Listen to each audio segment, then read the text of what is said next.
Good evening, everybody. Hope everybody had a wonderful Juneteenth weekend as well as a Father's Day weekend. I had a great time with my youngin'. Anybody that knows me knows I am a very loving father. Shout out to my son, Micah King Varian, my little man, my world, my everything. Had a very alarming weekend worth of news. 30 LSU players are quarantining. So it looks like some of y'all's dreams, some of y'all's prayers may be answered. Because that's the only thing that's going to save y'all. I told y'all this last episode. That's the only thing that's going to save y'all from witnessing another historical run by LSU. This is the Daily O'Shea. We have been conducting a weekly series of the 2020 LSU Tigers. The Tigers that I believe can run the table again like the 94-95 Nebraska Cornhuskers. First week, we talked about the coaches. Second week, we talked about Miles Brennan, the next Heisman Trophy possible winner or candidate. Third week, we talked about best wide receiver core in the country. Last week, we talked about arguably the best offensive line in the country, and what I believe arguably be most definitely the best running back room in the country. Today, we will flip to the other side and we will start the defensive discussion. As all LSU fans know, and to all the haters, we all know that Bo Pelini has made his return to Baton Rouge. When Bo Pelini was in Baton Rouge prior to going to Nebraska, Bo Pelini led the LSU defense to 3 straight number 3 overall defensive rankings in the country. The LSU Tigers will be going back to the 4-3. Okay, let's play some highlights right here. You can see me move my microphone out the way so y'all can see clear. This is just some highlights from when LSU played Oklahoma.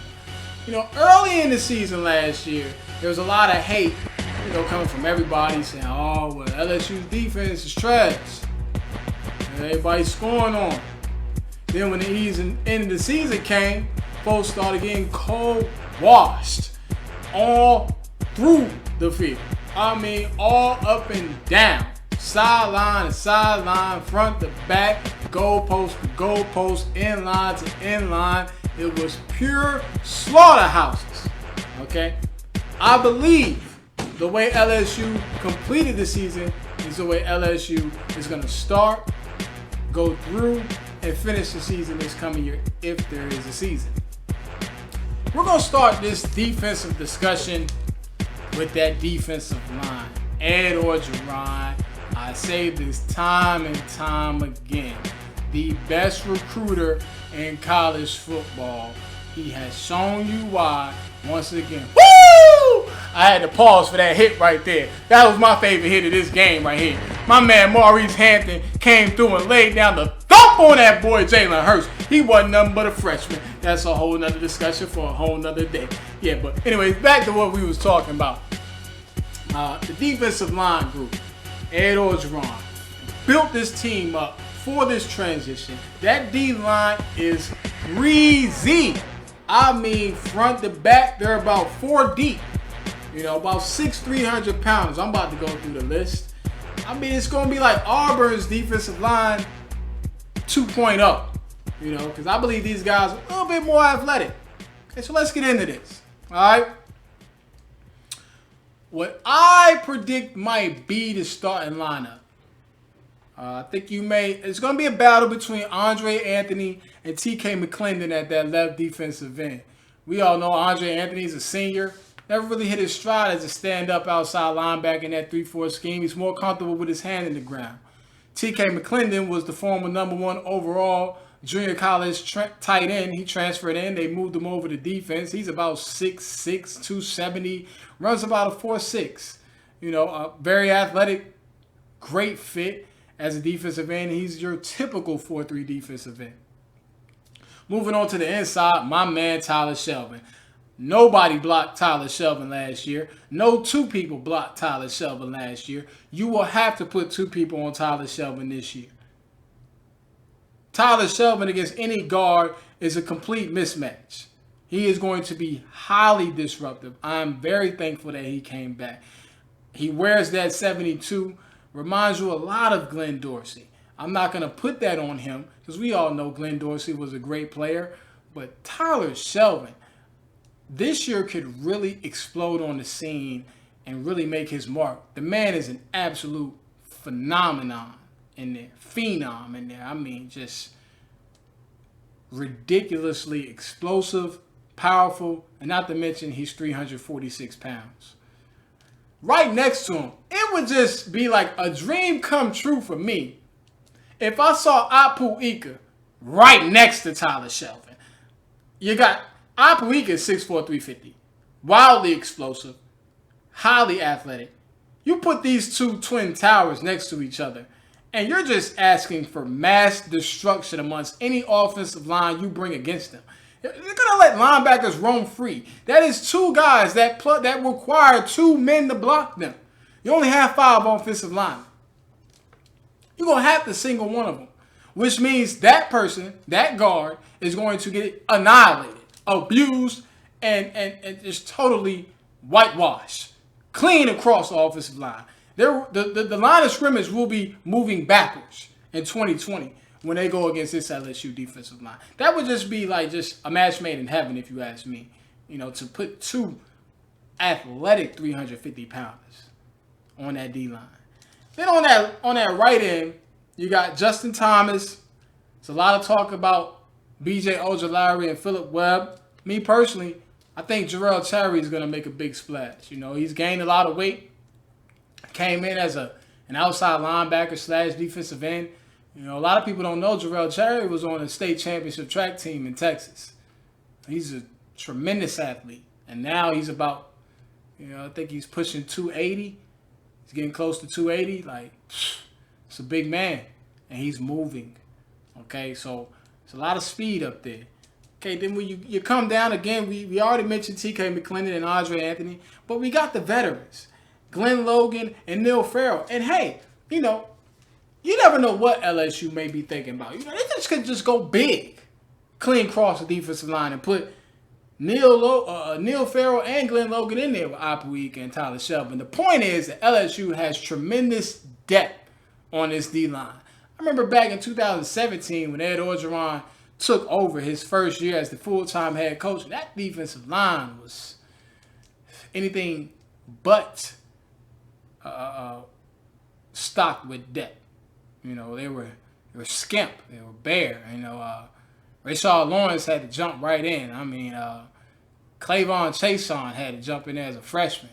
They were light, and you remember what's my man's name? The defensive end that went to the Raiders. I forget his name. It's gonna come back to me too.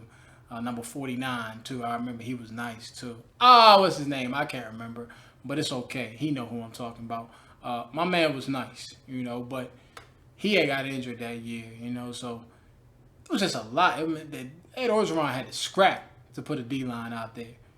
Now they're loaded, so you got Glenn Logan, Neil Farrell, another 200-300 pounders. I mentioned B.J. Ojolari, Ray Thornton, and Phillip Webb as those other DNs. They're really high up on Ojolari and Phillip Webb at that defensive end spot.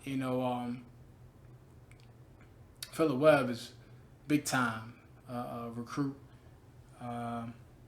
So is B.J. Ojolari. So I think that those guys can contribute. I'm not sure how much they're going to contribute right away. They're young, they're freshmen. We'll see. Like I said, Ed Orgeron's high up on those guys. When you got them big boys on the inside, you can do whatever you want. Okay, then let me not forget to mention my man Ali Gay, who comes in, another junior college transfer, a guy who was committed to Washington.